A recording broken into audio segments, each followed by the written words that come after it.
Countdown dari 10 ya. Standby.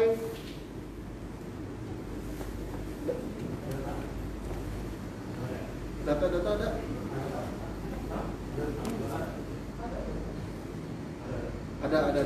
Ada data ya. Ya? Oke ya? Aduh. Hah? Iya, PowerPoint. Oke, standby.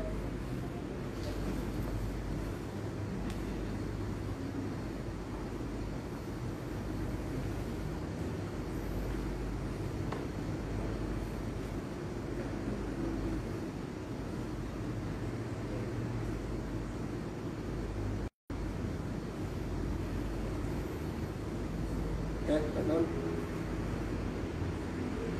10, 9, 8, 7, 6, 5, 4, 3, 2.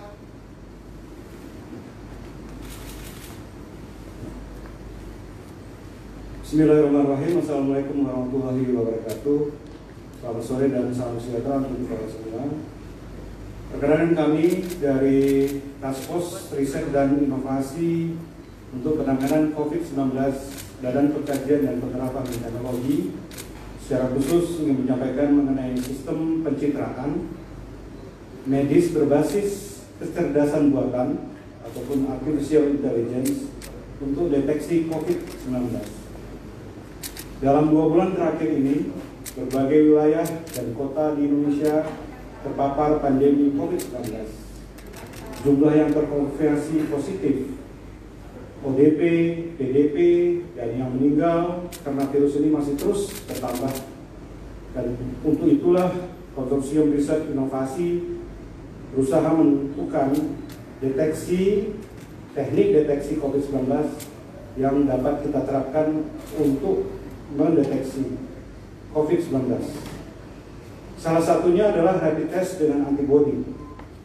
Metode ini memiliki sensitivitas yang kurang dan sangat tinggi kejadiannya memiliki false negatif jika subjek yang diperiksa saat antibody belum terbentuk. Gold standar untuk diagnosis COVID-19 adalah tes PCR, namun metode PCR memiliki ketergantungan dengan ketersediaan reagen, di mana saat ini ketersediaan sangat terbatas dan harus mendatangkan dari luar negeri. Selain masalah ketersediaan reagen, pada beberapa artikel publikasi di jurnal ilmiah internasional disebutkan bahwa PCR juga memiliki sensitivitas yang kurang, sehingga di beberapa negara dilakukan pemeriksaan komplementer, salah satunya dengan pemeriksaan radiologis citra medis. CT scan merupakan salah satu citra medis yang memiliki sensitivity yang lebih tinggi dibandingkan dengan PCR test, sehingga di beberapa negara digunakan sebagai pemeriksaan dini COVID-19. Berdasarkan beberapa hal tersebut, untuk melengkapi deteksi COVID-19 dari pasien di Indonesia diperlukan pemeriksaan citra medis. Pemeriksaan citra medis ini memerlukan waktu dan tentunya jumlah radiolog yang cukup banyak.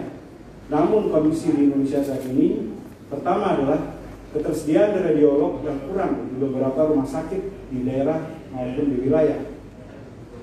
Yang kedua adalah radiolog membutuhkan waktu yang relatif lama untuk melakukan analisis citra, sekitar 15 menit per pasien, dan akan menjadi masalah bila terdapat banyak data CT scan ataupun X-ray dari pasien yang perlu diperiksa. Penelitian yang dilaksanakan oleh BPPT dalam Task Force Riset Inovasi COVID-19 ditujukan untuk mengatasi permasalahan tersebut dengan mengembangkan teknologi kecerdasan artifisial ataupun artificial intelligence untuk mendeteksi COVID-19 dari citra medis dengan menggunakan machine learning dan deep learning. Secara khusus, kemampuan deep learning adalah mengekstrak fitur secara otomatis dari data citra dan mengklasifikasikannya ke dalam kategori ataupun kelompok yang sesuai, yang membuatnya menjadi paradigma penting di dalam AI dalam beberapa tahun terakhir. Kami meyakini bahwa model AI akan dapat dibangun berdasarkan dataset CT scan dan X-ray yang dikumpulkan baik dari luar negeri maupun dari dalam negeri. Secara umum, prosesnya adalah sebagai berikut. Akuisisi data citra melalui platform data mining, kemudian dilanjutkan dengan anotasi oleh radiolog, dilanjutkan dengan pengembangan model AI melalui supervised training ataupun pelatihan yang dapat disupervisi, dilanjutkan dengan validasi oleh radiolog, dokter, dan penyempurnaan model, serta akhirnya dapat dilakukan deployment di berbagai rumah sakit untuk dapat digunakan menyelesaikan dua masalah yang dikemukakan di atas, yaitu sebuah sistem pendukung keputusan yang dapat membantu penegakan diagnosis terhadap pasien COVID-19.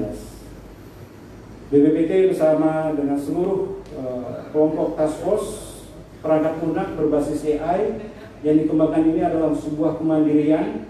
Kita bisa menemukannya di banyak negara telah digunakan.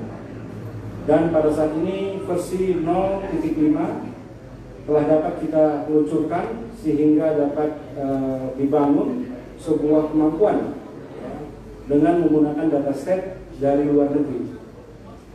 Riset awal deteksi COVID-19 ini tentu saja harus terus ditingkatkan dengan menggunakan dataset dari dalam negeri.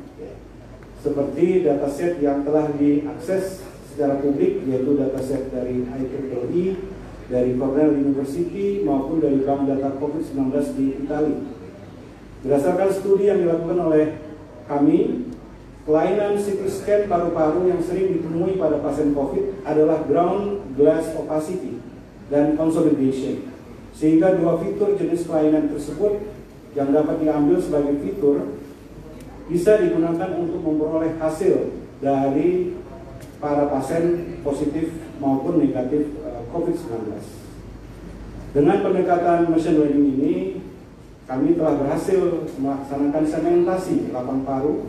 Dari segmentasi lapang paru ini selanjutnya diperoleh segmentasi tampakan radiolog yang berupa GGO ataupun ground glass opacity dan konsolidasi.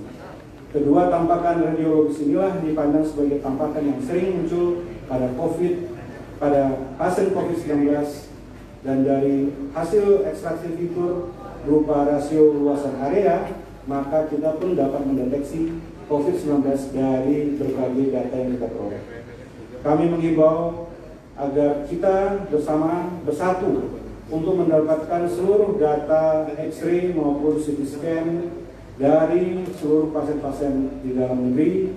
Algoritma yang kita gunakan berbasis pada convolutional neural networks, dan ini tentu saja adalah sebuah kemampuan kita untuk mengklasifikasikan serta melakukan regresi terhadap pendekatan artificial intelligence untuk deteksi COVID-19. Demikian kami sampaikan, kerjasama untuk kita semua, tetap sehat, tetap di rumah, bersatu kita mampu menangani wabah pandemi COVID-19. Billahi taufiq wal hidayah. Wassalamualaikum warahmatullahi wabarakatuh.